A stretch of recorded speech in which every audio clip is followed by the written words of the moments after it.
E para entender melhor qual é o cenário em relação a isso, qual é o panorama que se apresenta depois do encontro entre Lula e Trump, a gente conversa agora com a professora de Relações Internacionais da ESPM, Natália Figerman, chegando conosco nesta edição do Fast News. Professora, boa tarde, bem-vinda. Boa tarde, Kubayashi. Um prazer estar aqui contigo mais uma vez no Fast. Prazer é nosso. Professora, dá para a gente a sua análise inicial do que se pode tirar desse primeiro encontro, das manifestações que foram dadas após a reunião pelo chanceler brasileiro, os próximos passos? É positivo?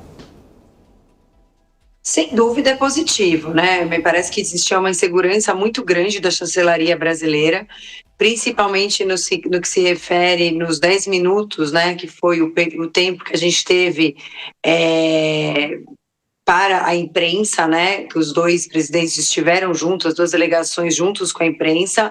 A gente sabe que o presidente Donald Trump já causou mal-estar em outros presidentes que ele via como inimigos políticos, e a diplomacia brasileira esperava que isso pudesse acontecer, né? Então havia um preparo da própria diplomacia para que qualquer desconforto, né, viesse a acontecer, como é que seria a iniciativa, a resposta do Brasil em relação a isso. Mas me parece que foi, muito pelo contrário, foi uma relação diplomática, tranquila, tanto Lula quanto Donald Trump pareciam estar confortáveis naquela situação, o que indica que a conversa entre os dois, que durou quase uma hora, foi uma conversa positiva para ambas as partes.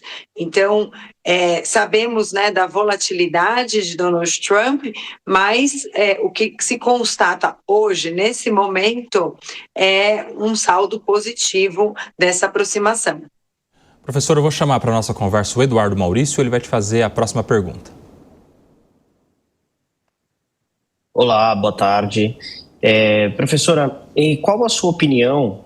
Esse encontro entre Lula e Trump teve principalmente, né, foco diante do curto prazo, a questão do tarifaço e a questão da lei Magnitsky. Mas, na sua opinião, quais outros pontos devem aí ser objeto de um eventual novo encontro, uma eventual negociação com mais tempo?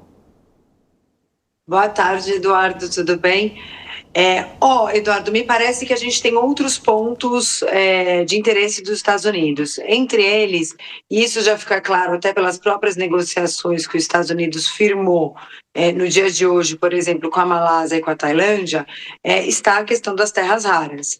O Brasil tem aí, né, a segunda maior reserva de terras raras do mundo. A gente detém 23%, e essas terras raras que temos no Brasil ainda são muito pouco exploradas, e esse é um tema que tem sido caro para a diplomacia norte-americana. Então é bem provável que a gente veja esse tema surgir na mesa, e já sabemos que há aproximações não somente dos Estados Unidos, mas também da Alemanha, do Japão, buscando explorar as terras raras brasileiras e trabalhar aqui dentro do Brasil. Então, eu acho que esse é um tema que a gente deve voltar, né, a ver. Também um outro tema é a questão do etanol, né? Os Estados Unidos também produzem, o Brasil importa, tem uma tarifa muito alta em relação ao etanol, talvez pedir a redução dessa tarifa. E de interesse da diplomacia brasileira, me parece que seria importante não somente a redução da tarifa, e do meu ponto de vista vai ser mais provável a gente ver a redução da tarifa, principalmente da carne e do café, num primeiro momento, mas também cancelar a investigação que tem sido feita na seção 301, né, que pode levar no longo prazo a consequências danosas para o comércio brasileiro. Então, eu acredito que talvez esse ponto surja nas discussões entre ambas as delegações num momento mais oportuno. Em termos políticos, a gente tem a questão da lei Magnitsky, mas também temos a questão regional. Então, Venezuela, com certeza, é um tema que deve emergir nessa discussão, mas eu vejo que é necessário que a relação entre as duas partes esteja mais consolidada, com uma confiança maior entre ambas as partes, para a gente entrar em temas mais sensíveis para a diplomacia brasileira e para a diplomacia norte-americana. Professora Natália, justamente sobre esse tema é que eu quero te fazer a próxima pergunta, porque naquele pouco tempo de entrevista antes da conversa entre Lula e Trump, alguém perguntou ao presidente Trump se a Venezuela seria assunto e ele rechaçou, falou que acreditava que não, que isso não seria um assunto entre Estados Unidos e Brasil. Mas na entrevista depois da reunião que foi concedida pelo ministro das Relações Exteriores, o Mauro Vieira, ele disse que o presidente Lula se colocou à disposição para ser um interlocutor entre os Estados Unidos e a Venezuela no conflito que se estabelece ali. Ou seja, aparentemente já se mostra aí uma visão diferente que cada um dos presidentes tem em relação à Venezuela. O presidente americano rechaça a participação brasileira de início e o presidente brasileiro se coloca à disposição. O Brasil tem potencial para ser um interlocutor dos conflitos entre os americanos e os venezuelanos, em especial o regime de Maduro? Olha, o Brasil sempre buscou exercer um papel, né, diplomático na região, e de buscar a resolução de conflitos de maneira pacífica.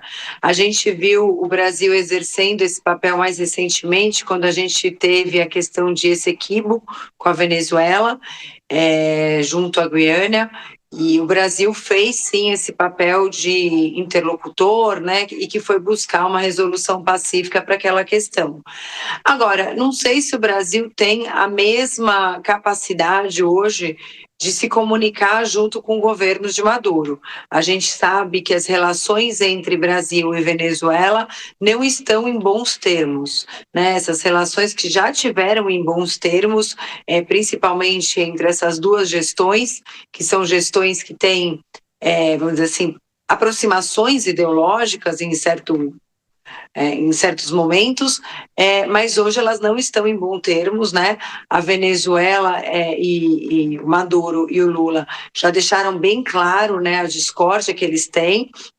Então, não vejo, vamos dizer, a mesma capacidade da diplomacia brasileira hoje em exercer esse papel, mas entendo o fato, né, do presidente Lula colocar essa vontade para o presidente Donald Trump e mostrar essa vontade política de ser um interlocutor na região da América do Sul, porque este é um papel que o Brasil tem pleiteado junto aos Estados Unidos já faz muito tempo, até para diminuir os custos de transação dos Estados Unidos. Os Estados Unidos acaba, vamos dizer, buscando o Brasil para intermediar as suas relações e seus conflitos na América do Sul, né? Na América Central ele age independente, mas na América do Sul o Brasil sempre foi esse aliado estratégico que exerceu esse papel desde o Barão do Rio Branco.